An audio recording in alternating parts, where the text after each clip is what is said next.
tells me that Ethereum isn't just a technology, it's a philosophy, and it's a philosophy of freedom and decentralization. Like you said, he really does live out of a 40-liter backpack. I mean, he gets $5 haircuts. He doesn't have a home. He's kind of fully devoted his life to thinking about Ethereum. I started getting quite like deep into speculative crypto. I call it now gambling, right? And When Vitalik eventually saw the film, his favorite parts of the film were these moments like, him talking about the history of the word tea versus chai, or him making eggs with, his fellow Ethereum developers. People that are new to crypto.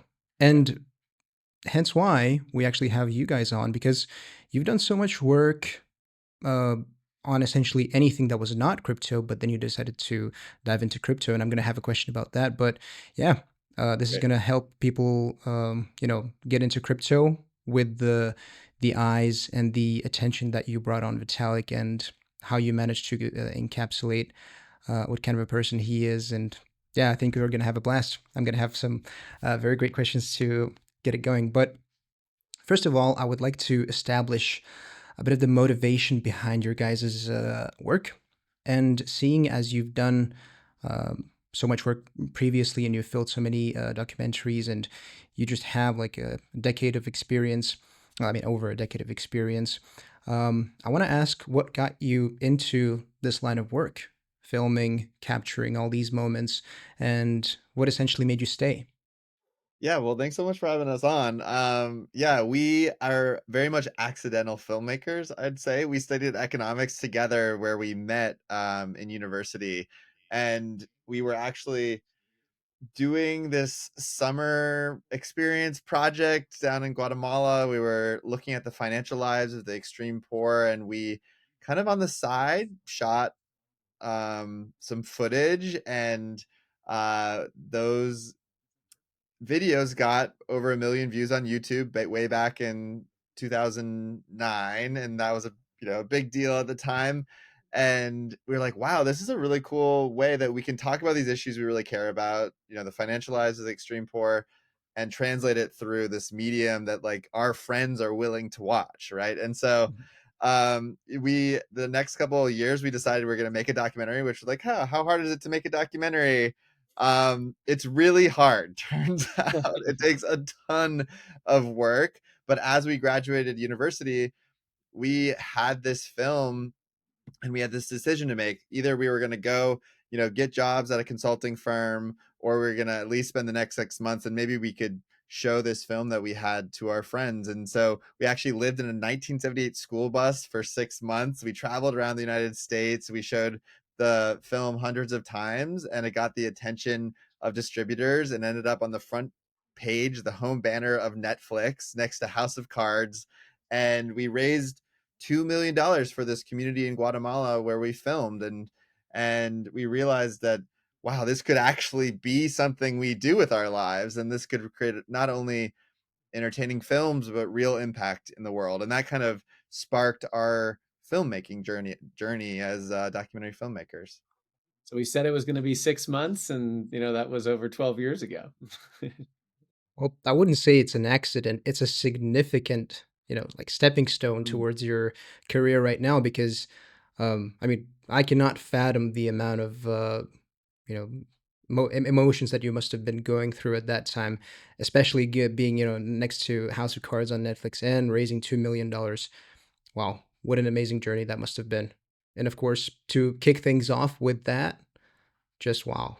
Got Yeah. nothing else to say to that.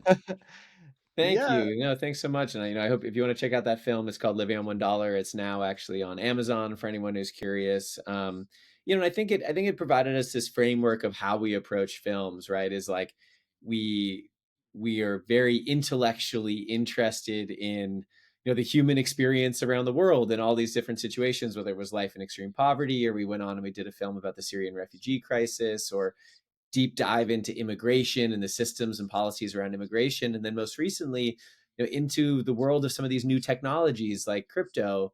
And I think we just wanted to deep dive into this world, spend as much time with people as we could. We interviewed hundreds of regular investors and builders and coders and academics, and then most importantly, Vitalik. And Vitalik, as we all know, is going to be the topic of discussion for today. And I think uh, it can be considered somewhat of a pinnacle because you've spent so much time with the guy, and this documentary that you've made, it's been such a long time coming. So it must have felt like a truly significant achievement for you guys to come here. But that's going to be another topic for a question that I'll ask. And to, I guess, kick things off, while I was compiling the questions that I wanted to ask you guys, I had so many things that I wanted to dive in, but I think I've got it to a point where I'm kind of happy with it, but I think you'll be happy with it too. So I want to set up your motivation and establish the tone of conversation with asking a question of, again, how you got into crypto, because you've been making documentaries about human stories for, over the decade. And as non-crypto experts, what was it that compelled you to dive into the world of blockchain and Vitalik Buterin at that, as a matter of fact? And what was it about him that kind of drew you in so deeply that you devoted years for this film? Yeah, it's interesting. Before we started this film about Vitalik, we were filming another film, and I guess to set the scene, it's the pandemic. Uh, we're all sitting at home.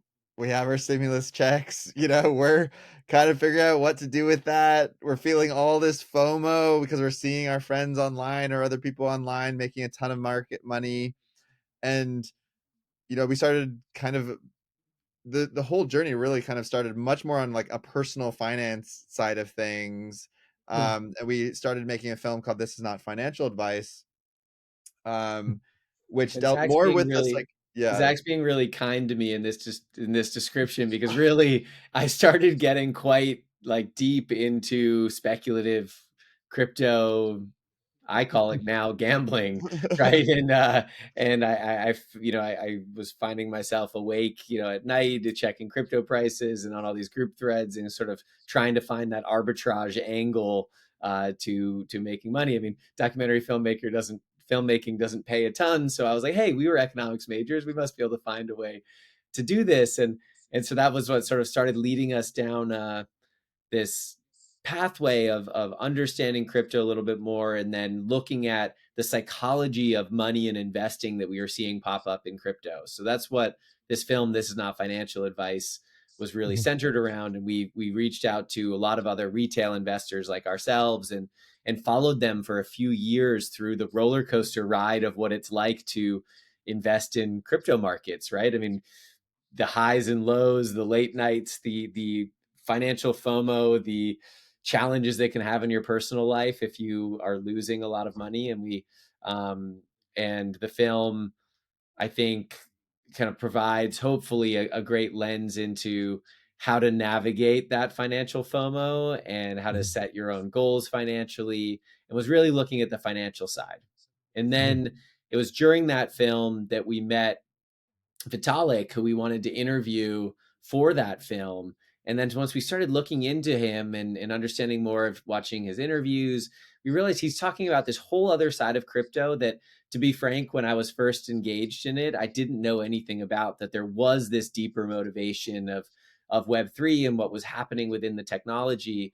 And so we got the chance to sit down with him, spend a few hours doing an interview, hearing more about his life story, his motivations, the values in the crypto space.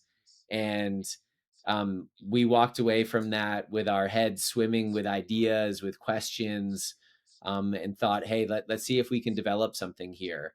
And it's not easy to get a documentary film up off the ground. So we got very Mhm. lucky that actually the community ended up being a really big part of supporting this film, the Ethereum community, where when we launched the film first as an NFT of the cover art, with an amazing artist, People Pleaser. We did it on Mirror.xyz, which is a crypto funding platform, and that allowed us to get the support from the community to actually make this film independently, to have that journalistic integrity in it.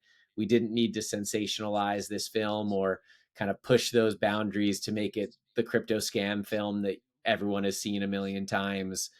We got to just do something that was really authentic to us. That speaks volumes to me because that's the same thing that I'm trying to do, is to establish the fact that, crypto is not just a financial thing. It's not about trading. It's not about getting money.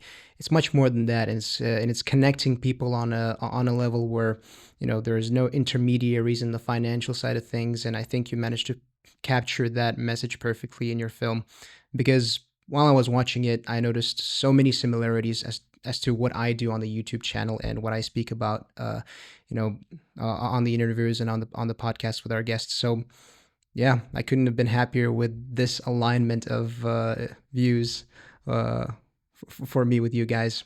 Yeah, but that is actually something that brings me to my next question, because I kind of want to introduce the audience that will be watching this interview to, Vitalik through your eyes. Because again, if we're establishing what he is and what is the what are the kind of things that he's doing in the space, as we all know, he's not someone who's chasing money. Obviously, the guy is a billionaire, but still, he's always active in the community, living very ascetically, and also, you capturing the side of how he is essentially a digital nomad, where he's in a tent talking about what he does, and that spoke volumes to me, and I think it'll speak volumes to all the people that will also see the movie.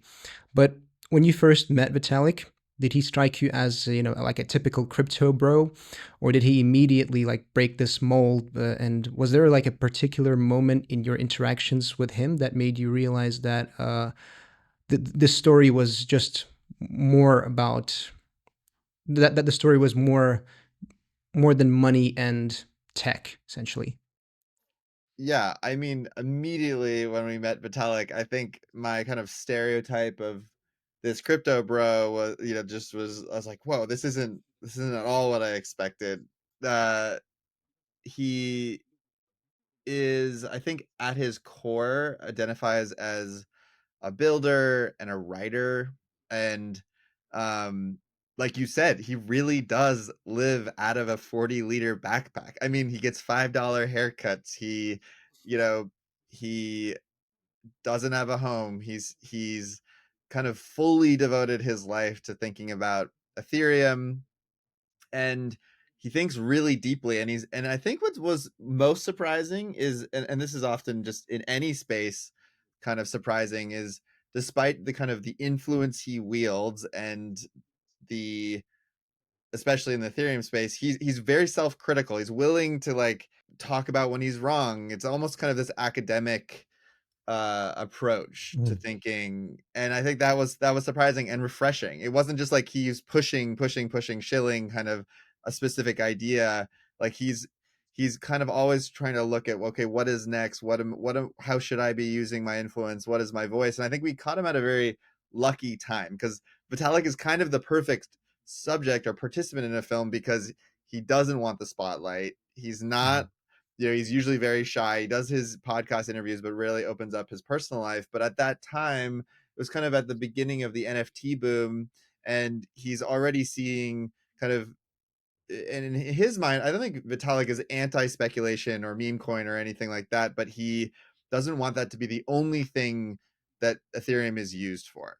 And Mm. so he wanted to speak up and hope and kind of encourage developers, builders to use their energy towards creating something with real utility that would be lasting in the world. And so we caught him at this perfect time where he's willing to actually open up his life a little bit and give you a peek inside of that. And when you see that, when Vitalik eventually saw the film, his favorite parts of the film were these moments, like, him talking about the history of the word tea versus Mhm. chai, or him making eggs with his fellow Ethereum developers and researchers, like these really quirky, fun moments. Because I think, that's who Vitalik is. He has a great sense of humor. He's a deep thinker, but he also is kind of this optimist, and kind of brings this light to the room. And I'm hoping that kind of came across in the film. Well, they definitely did. And I think that discussion with the, whether you call tea tea or chai, that's also speaking volumes, because again, I also had a very interesting time with the differentiating whether I call chess or, and it comes from like the original name of the guy who was involved. But yeah, that was actually a very interesting moment. Essentially, when you also started with that, the movie opens up with that discussion. It kind of perfectly shows you what kind of mindset Vitalik has. But talking about the mindset, I kind of want to ask about the subject of his lifestyle and his emotional side because as we've established, he lives as a digital nomad, no permanent home, constantly traveling, constantly doing interviews, being in a spotlight. And so I want to ask, how does he manage this lifestyle? And were you able to capture moments when he showed strong emotions? No, I was just saying, I mean, I think you can see how certain parts of his upbringing and affected this current lifestyle that he has. There's a great moment in the film, when he was quite young, before inventing Ethereum, and he lived in essentially a commune called Calafo, in Mhm. France for a while. That was, I think, it was fully off the grid. It was a very decentralized community, and I think those values and seeing that archival footage that we were able to dig up and find from these moments of him as a teenager there, I think you can see that he's very comfortable in that kind of community. And then I think you see those values being coded into Ethereum, right? I think for him, decentralization and this principle of decentralization is incredibly important. And I'm not sure, the whole crypto community agrees with him at this point. I think we've seen the rise of a lot of centralized exchanges and coins, and platforms. But for him, I think that is something he's been incredibly dedicated to. And if you go back even further for him, he came to Canada from Russia. Mhm. His family fled just before Putin took power. And I think he was that fear of an authoritarian regime or centralized power and control has been ingrained in him since he was a child. And I think that, again, you also see in the current value system within the Ethereum blockchain. And for us, I think when you look at like why we loved doing a deep dive with an individual creator like this, of even whether or not you care about crypto or not, when you look at the creator and how they were brought up and the values that they have, you can then see how those values, blind spots, uh, vision are being encoded into these future technologies. So whether it's Ethereum or AI or any of these, I think we have a lot to learn by looking at these tech founders and spending time with them, to understand some of these very confusing technologies where most of us will never understand the ins and outs of crypto at the level that Vitalik does. But what we can understand is the people who are building it. And I think you managed to capture that moment so well because, yeah, I mean, Vitalik has always been a role model for me. I mean, we're about the same age. He's just three years older than me. But when I was looking at the film and I was seeing his emotions and I was seeing how well he manages pressure, because uh, there are so many things happening throughout the years, and he also makes a point of how to use his power and influence in a very right way when he was discussing it in the film with Dima Buterin. And I think that was probably one of the strongest points in the movie as well. But on the topic of raising sharp questions, I want to kind of ask about the principles and the leadership, of course, from Vitalik, because he recently skipped a crypto summit at the White House in the name of decentralization, as you mentioned, Chris. Well, when you were talking about decentralization. So, how does he reconcile his commitment to those principles with the fact that he remains kind of like this Ethereum's unofficial leader? Yeah, it's I can't really speak for Vitalik and why he decided not to go to the White House, but I'm not entirely surprised. I don't Mhm. think Vitalik sees himself playing the role of like Ethereum's he's not he doesn't speak for Ethereum. Mhm. He uses his influence within the Ethereum community. And he really identifies as a builder. And so for him, that role is like, how does he contribute towards the future, the roadmap of Ethereum? more on, especially on the technical side, but sometimes on the philosophical side. And I think he just feels like other people maybe are better suited for playing politics, basically. Um, so that's my kind of take from having spent time with Vitalik is, uh, yeah, I think that he's really had to grow into understanding that role he plays. I mean, you see in the film a little bit early on when starting Ethereum and choosing between, is the Ethereum Foundation going to be a foundation, nonprofit, or is it going to be more of kind of trying to be like the Google of crypto? Mhm. He ultimately chooses the nonprofit side, and that was a really painful moment for him. Like that, those kind of leadership decisions, and when there's conflict amongst his kind of core community, it can be really hard. So he's had to really kind of mature, especially that period we were filming with him, and that was between 2021 and 2023. um I think he had to really think deeply about how he was going to use his influence. I mean, he really spoke up about the Ukraine war. He really Mhm. spoke up about, um he was on the front page of Time magazine, kind of encouraging people to uh, devote more time towards public goods and kind of Yeah. the infrastructure that Ethereum could provide, for countries like Argentina or Venezuela, where the financial systems were collapsing. I think that's what really excites Vitalik is seeing these use cases where Ethereum is providing, yeah, real utility in the world. So Yeah, I mean, we asked him and we asked his dad, did you ever think that you would be the one leading Ethereum all these years later? And the answer is no, right? I think he thought he'd put this out into the world and someone else would run with it. And in some ways, sure, a lot of people within the community and elsewhere have have taken it in their own directions or built off of it in other ways. But I think he's learned to find more of his voice. and I mean, that's what makes the space so interesting. Like I think coming into it, not fully understanding how Ethereum worked, I very much expected kind of a Mark Zuckerberg or an Elon Musk kind of, where they do control like so much of it. But this is much more like herding cats. I mean, Vitalik is like, for anything to happen, and you see this because the film follows kind of the shift from proof of work to proof of stake, and the merge. Like, Mhm.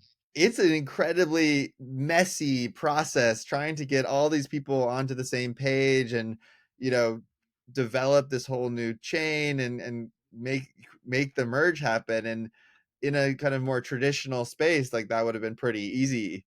But Ethereum is unique and special because of, very specifically because of that, this kind of, Mhm. chaotic, decentralized, open source values that make it so interesting. That's going to be a lot of food for thought for me because I've made a lot of videos exactly on those topics. And especially when you mention Argentina and Venezuela, for those countries, crypto is not just a speculative asset. It's about economic survival. And for Vitalik and Dima to ponder on this, whether or not they would be on the side of leadership in Ethereum, and then to become essentially heroes that are providing for so many families that aren't able to provide for themselves because of national currency devaluation, stuff like that. But on the topic of adding intrigue and revealing some of the unexpected moments from the movie. Um, Again, discussing all the technicalities and discussing all the politics. That's something that we have seen previously before, and I think you managed to capture all of that from 0 to 100 in a very powerful way. But moving on to something different, what was the most uncomfortable question you had to ask Vitalik on camera? And what was the kind of way he'd responded to that question? Yeah, I mean, very clearly, I think you see in the film, uh, you know, really diving into the more painful parts of how crypto has been used, Mhm. especially, North Korea hacking crypto funds, or hacking exchanges to fund their nuclear program, basically. Um, I think that and you see in the film him kind of really think about that idea, like what his responsibility is, having Mhm. created or helped create this technology, inventing this technology, and then it kind of being used for pretty evil, and Mhm. like, and Ultimately evil. Yeah. yeah, yeah, really kind of the most clear version of evil. And I think he responds in a really interesting way, and he, I kind of ask him, does he feel responsible for how it's being used by North Korea? And he talks about Einstein, right? Is Einstein Yeah. responsible for the nuclear weapon? He created this kind of a beautiful piece of physics, and it ultimately resulted in the atomic bomb.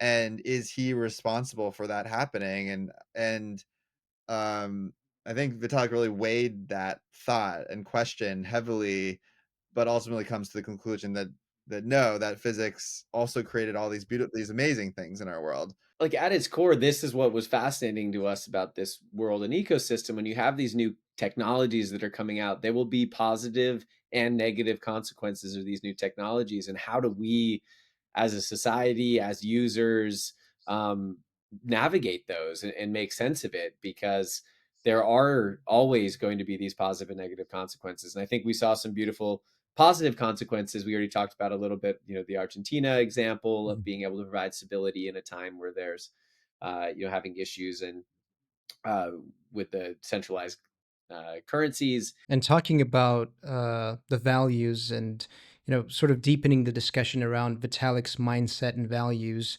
you managed to capture that moment very well. I was deeply moved when I was watching that segment. But if we're going to talk about Vitalik himself and how he is a part of something much bigger, and how he answered the question of whether he's responsible or not, it tells me that Ethereum isn't just a technology; it's a philosophy, and it's a philosophy of freedom and decentralization. And I wanted to ask you guys about what cultural or philosophical values stood out to you about Vitalik. What does he like watch, read, listen to, or play? And what new insights did you gain about his worldview? Of course, being with him for such a very long time and seeing how he is a part of something much bigger than himself. I've been a lot of writing about Ethereum. There are a number of books that kind of dive somewhat into this. I think I immediately resonated a little bit with some of the values I saw Vitalik talking about, because when I was growing up, my dad was really into the open source movement with, and I thought it was normal to like run Ubuntu on a computer instead of, like, we were using Linux instead of like Microsoft or Apple, and I just thought that was normal. But like that's not really the normal, right? And a lot of those values of kind of open source and the kind of cypherpunk movement really stand out in a lot of Vitalik's writing. I think this kind of desire for um independence and kind of like freedom of thought, and kind of making sure that centralized governments can't control everything that happens around us, like, I think really stood out. I would say Vitalik is very resistant to like clear defined labels. I was like, I asked him many times, or like, would you identify as like like specifically around some sort of economic policy, or and he just kind of always avoids trying to being like put in a box like that. So Mm. it's kind of hard to like really define Vitalik specifically in terms of like what he thinks about politics or economics, or but he's an avid reader and he references tons of stuff. So if you check out his blog, you'll just see him referencing a lot of different kind of thinkers and philosophy, all this stuff. But it is quite difficult to be like, oh, you fall into the school of this specific um, of thought. And I Mm. In think it terms of has how he spends his evolved. time, I mean, man, Vitalik is an incredible chess player, although his dad, we have to admit, is better than him. Sorry, Vitalik.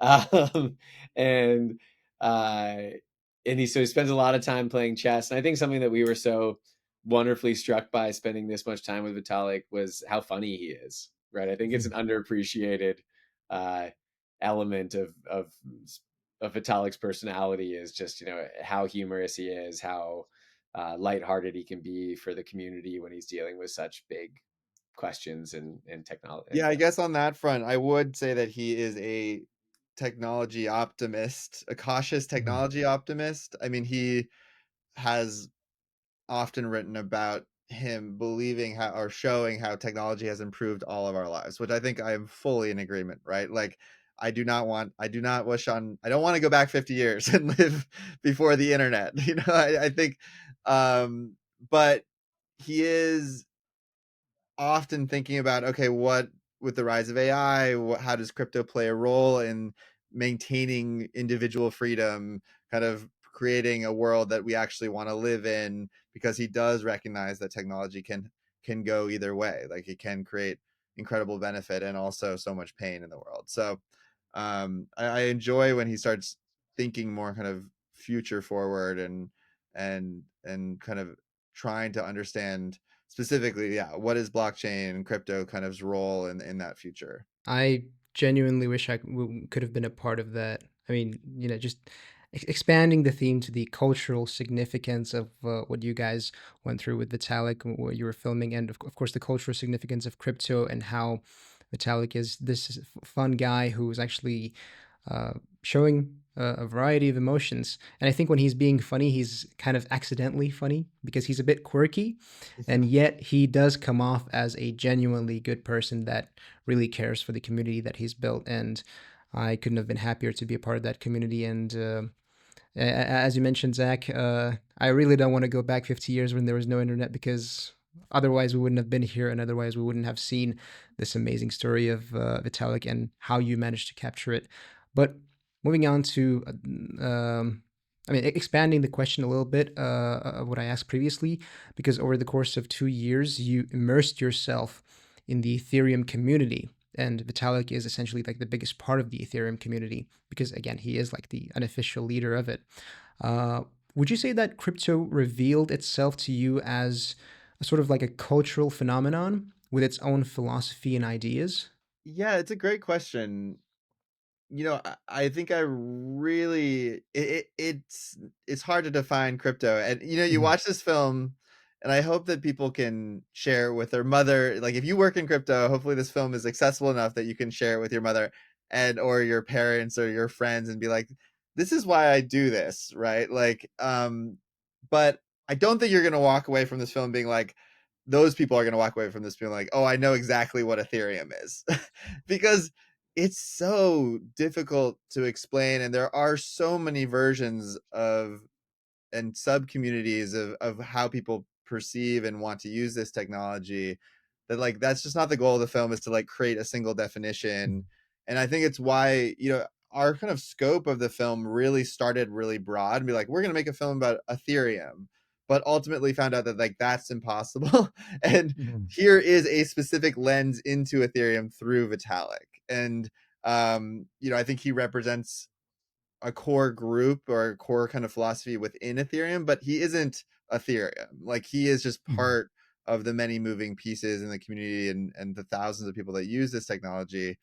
And I think that was really important for us because we tested the film along the way with kind of general audiences many times and people kept getting confused and lost in these kind of abstract ideas, but when they got to follow Vitalik and his journey, his individual journey, it became much more human, much more understandable and real, and that's why we ended up focusing the film on Vitalik. If you're interested in the many, we filmed like over 300 hours for this film, for a 90-minute film, and so we followed a lot of different people within the community. If you're interested in those stories, if you go to ethereumfilm.xyz and you click on Ethereum stories, there are 5 short films that follow you know, Hayden from Uniswap or Gitcoin or the Constitution DAO moment, or like all these kind of moments that happened while we were filming that ultimately didn't make it into the film, which when you're making a film, it's so painful to cut out these like really interesting moments, but if they don't serve kind of this accessible, understandable story arc, you just don't have time for them. So definitely check those out. But Mhm. uh yeah, did I think I answered your question? I don't know. Did that answer your question? That answered my question perfectly, Zach. I mean, it resonates with me because, again, this is something that I can actually show to my mother. And Oh, she won't good. be telling me things like, oh, you're in crypto? I hope you're not doing the scam stuff.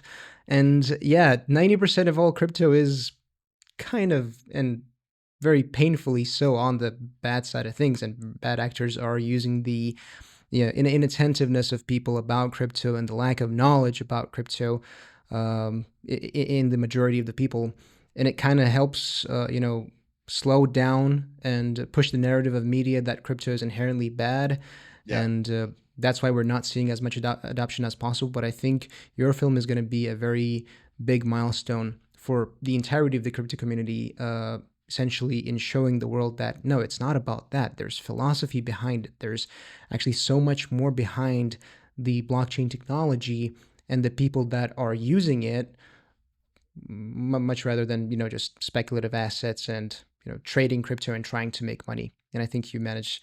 Again, I can't praise you guys enough, but yeah, that's just how it goes, because I'm trying to do the same thing, and it's just so cool. But We did an interview building off mhm, that. We did this interview during the film with Tim O'Reilly, who was kind of the guy who coined the term Web 2.0. And I think mhm, it was really interesting to kind of look back at history at that moment, right, at the Web 2.0 boom, and seeing how similar to what we have today, there's a massive influx of money, of capital, of hype into these new technologies. And it takes sort of going through that boom and bust cycle maybe a couple of times to strip back the things that don't matter, right? And to strip out the mhm, speculation, to strip out the people who were there for, just a quick money grab. And then see at the end of it, when the dust settles, like, what is there? What does really matter? And I think crypto still needs to have that moment, and I think it's happening, and I think it's going through it. But seeing long term, what are the principles, the values, the programs that will be lasting in as we move forward from here. And I think Zach and I often say that we love the questions that crypto asks around centralization, around digital ownership.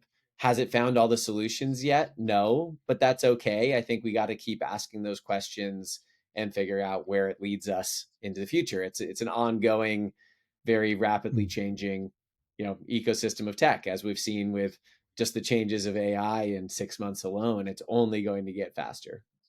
And I think you can Vitalik says kind of nicely, like, money it's especially because money is involved that Mhm, it's so you can use money. Vitalik says this in the film, you can use money to warm up your house, or you use it to burn it down.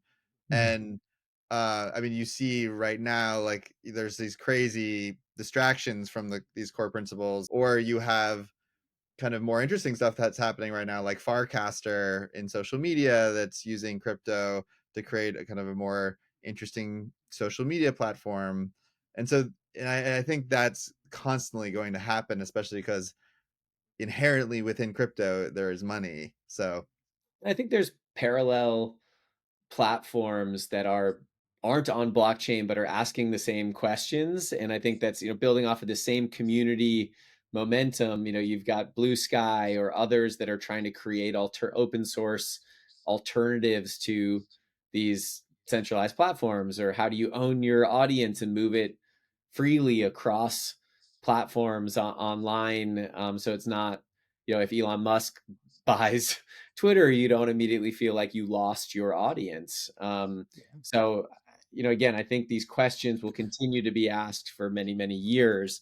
And what the mhm. iterations that actually like last out of crypto, and out of the Ethereum community, I think I wish we could have followed Vitalik for another 10 years and see what happens. Yeah, well, I fully agree. And with those statements, guys, I hereby name you official crypto experts, because you managed to uh, find the perfect medium of what crypto is and how it integrates into the world.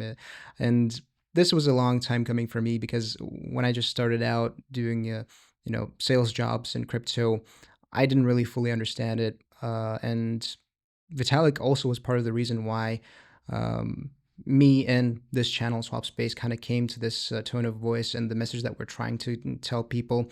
We're always trying to make sure that people are staying safe because, again, talking about the topic of inattentiveness, that might be actually the moment of ruin for most. And also adding on to what you said, when I was watching the moments in the movie about the views of his teammates in Ethereum, like Ryan, they're all on the same side. They all believe in it. They were all a part of something bigger, and I think they probably didn't even realize that it would go that well and that far at that moment. And yeah, that brings me to the next question that I wanted to ask you guys, because if we're adding a lot of depth to Vitalik's character through his broader interests. And something that I noticed was, of course, the fact that Vitalik supports research in life extension, environmental efforts, and he has expressed concerns about AI and proof of stake. Before proof of stake, there was proof of work, and they were making they're using more energy than the entirety of Argentina. That was a moment that brought tears to my eyes because of laughter, because I was thinking, wow, that can't be real. And then I looked it up, and I was actually, okay, that was actually a well-known fact. How did I not know about it? And so I wanted to ask you, how have these topics, the AI, the environmental efforts, life extension, have you kind of managed to see how these topics kind of changed or shaped his worldview? I think Vitalik is like endlessly curious, and I respect him for that. And I Mm. mean, he takes it to a whole nother level. I mean, Vitalik, when he's curious about something, will just not only learn about it, but try and kind of foster it. And I think the perfect Mm. example of this is at the end of the film. The film is kind of, I don't know, in some ways like a simplified version of what's happening in Vitalik's life that focuses on Ethereum. But like, he calls us up and it's 2023. This is the last shoot of the film. And, he's like, oh, I'm building this pop-up city in Montenegro called Zuzalu. And like Zuzalu in the film is like talking about how can we make Ethereum better? How can we build things? But Zuzalu in reality is also like that he brought in people. He basically, with his own money, kind of created this pop-up city to bring in people to talk about life extension, to talk about AI, the future of AI, to bring in people to talk about crypto and how these kind of all interplay, and experiment with just like what can futuristic cities feel like if they're built on ideas instead of kind of just where we're born. And so I mean, that was pretty cool to see. Like, that's, he's using his actual money to explore these concepts. And I think for him, like, that's what money is for. Like, Vitalik's never gonna like buy a mansion and like settle down, I don't think, but he is gonna like spend real money on kind of these kind of experiments. Like, I think in the film, it made it in the film, and then you can correct me if I'm wrong, Chris, but at the end, he sees himself as this instigator, like, and he's maybe not going to be the one to like bring the product to out into the world beyond, I guess, him doing Ethereum, but he is going to instigate a lot of conversations, uh, and he's going to make those kind of happen, at least on the kind of thought level. So Zulu was like a really wild experience to show up to this like truly pop-up city in Montenegro. I was actually also surprised by the ending, at the ending of the movie, but I have not given you guys enough praise for bringing this movie to life, spending so much time, having 300 plus hours of footage, and I kind of want to shift the focus to you guys now because we can praise Vitalik all day long and talk about him, but you guys are the actual masterminds of how this movie came along and how you were with him for such a very long time, how you understood the crypto community, and how you now relay your thoughts on an interview like this, for instance.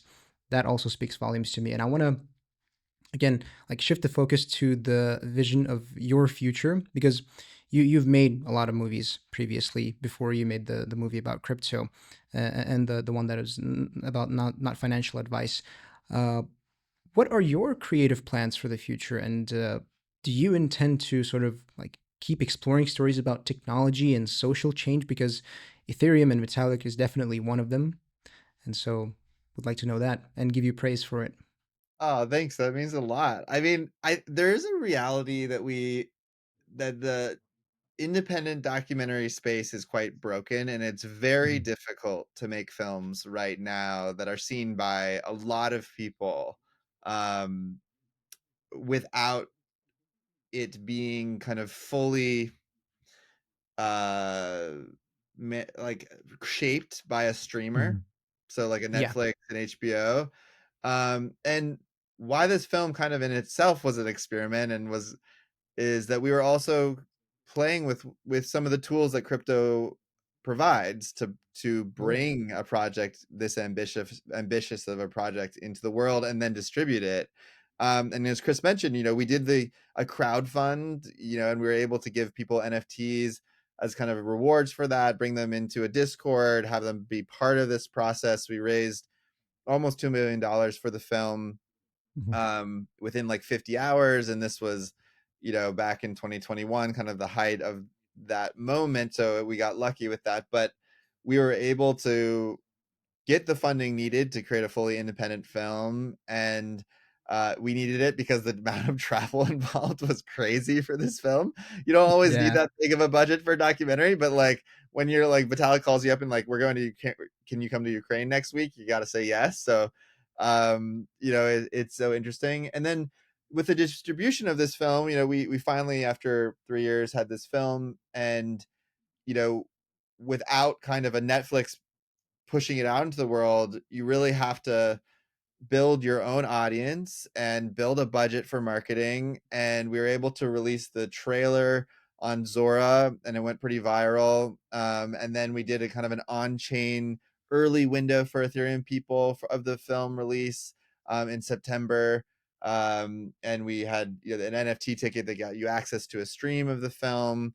And we did a decentralized world premiere that you only can do with the help of the Ethereum community. We were in 30 cities and 24 countries all on the same night. We did like in-person premieres. And with that energy, we were actually built a budget that now when we're releasing on Apple and Amazon Prime, and we're able to actually make sure that it's also reaching mainstream audiences and it's getting in front of those eyeballs, which is the whole goal of this film, is to make something Mhm. accessible to so that people can think about this that aren't already in the space. um But you have these core gatekeepers, right? That Zach's getting out of, like, whether it's Apple or Amazon.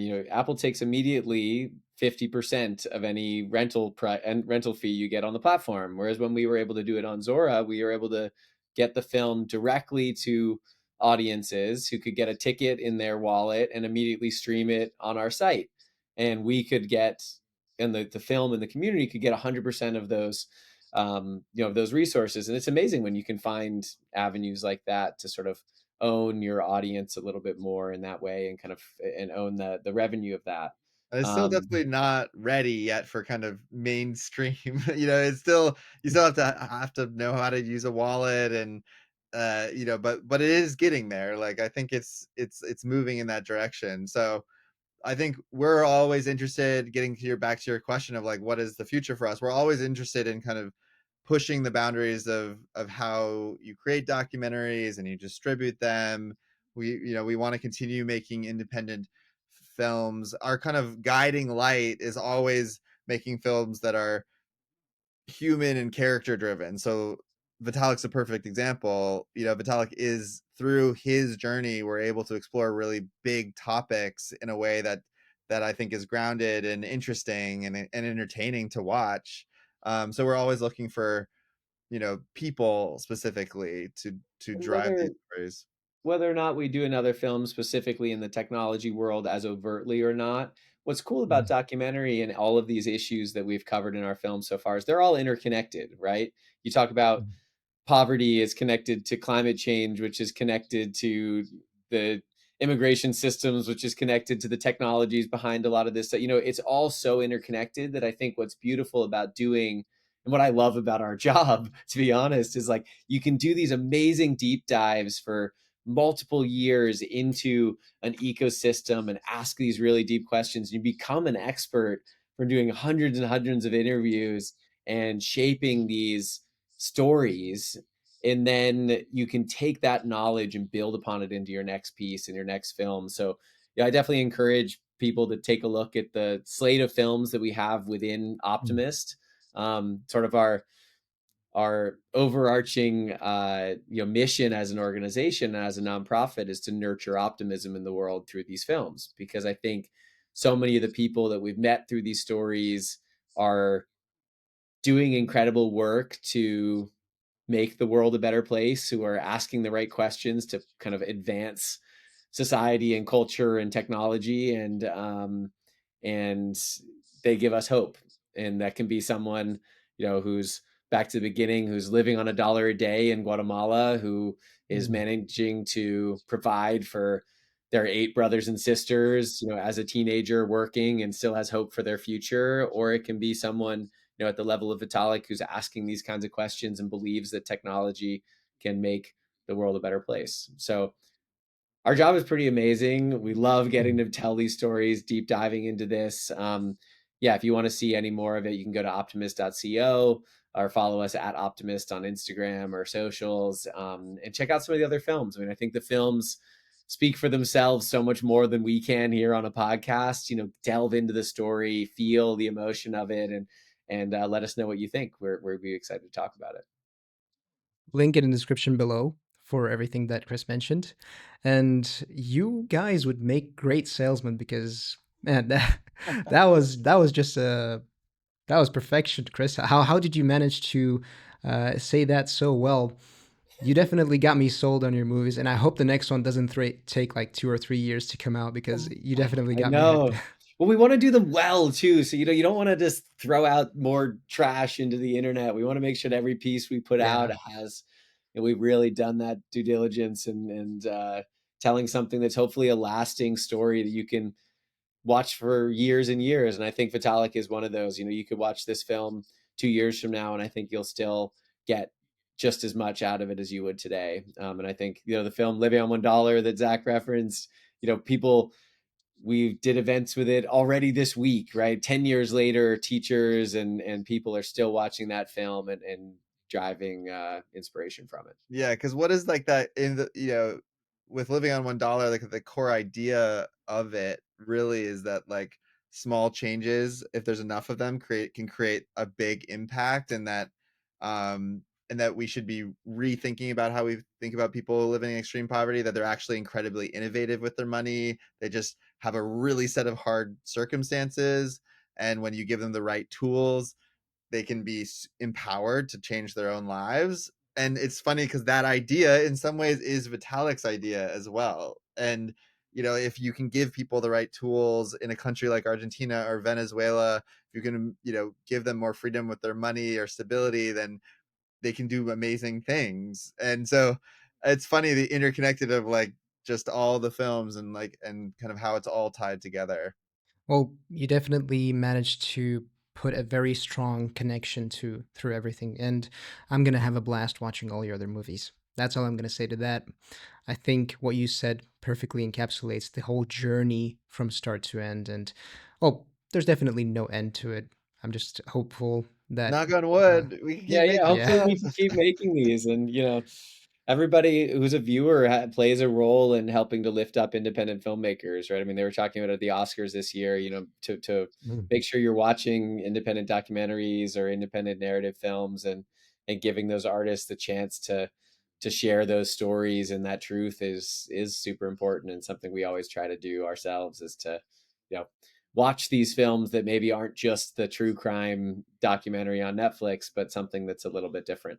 And we promise they're entertaining. It's not just like, I think that bad rap that documentaries get is that you're just gonna sit there and like it's like a lecture. Like Yeah. that's not the goal. Yeah, Like we're yeah. here to like entertain you. Like it's a medium for entertainment, and when done well, like it's entertaining but also thought provoking. And yeah, hopefully it's that. Yeah, I actually watched it with my wife, and we really enjoyed it.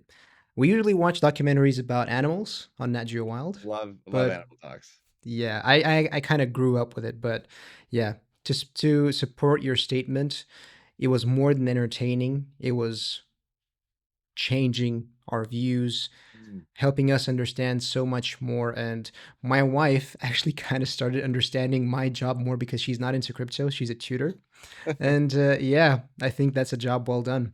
But to end it off on a powerful note about influence and ambition, because with everything that you mentioned, the movie was made for the people, by the people, and you've been through a very big journey.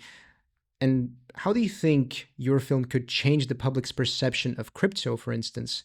So we're going back to the topic of crypto and blockchain. Um, uh, so yeah, how do you think it will change the perception of people about crypto? Because a lot of people are still very, speculative about crypto. They might have actually stepped on a plank of wood with a sticking nail out on it and got scammed. And what kind of recognition or impact do you think, or do you hope to achieve with the work you've done? Yeah, I think there's a lot. I'll start and maybe Zach can add some more into it. I mean, I think first of all, crypto and blockchain mean a million different things today. And I think we need to start by sort of starting to differentiate that it's not all the same. And I think you can see that Mm. clearly in the film, the differences between someone who's building a program on Web3 versus someone who's speculating on a meme coin.